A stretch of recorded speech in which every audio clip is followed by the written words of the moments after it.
je 4:30 ráno. Stále som nespal a idem kurva behať do piče 10 kilometrov. 3 km zahájený. Uvidíme, jak dlho vydržím, lebo nechodím behať vôbec. Som behal 5 km a skoro som zdochol.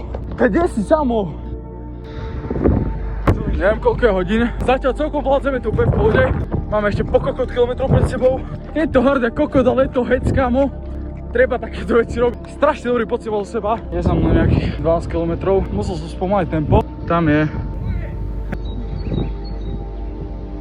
Neviem, kde v piči som. Nebudem stať behať, bo ma jedni taká užovka pojebaná. Predpokladám, že nejakých 10 máme za sebou. Tam ideme. Najlepší pocit na svete. 43, takže už cca hodinu beháme. Ale ideme ďalej. Tebe úplne jebe. Ďalej to už nevedie, tu náš je plot. Kámo, dali sme strašne veľa toho, hec ako kokot. V piči! Dostali sme sa naspäť na cestu, ideme naspäť domov. Niekedy najlepšie, čo môžete spraviť, je vystúpiť zo svojej komfortnej zóny a ísť robiť niečo, čo absolútne robiť nechcete. Plne brutálne a máte potom zo seba strašne dobrý pocit. Od nejakej babky sme dostali práve rožok.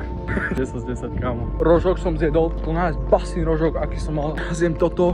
Čo ti jebe? Všetko úplne neskutočne boli, to ťažké ako kokot.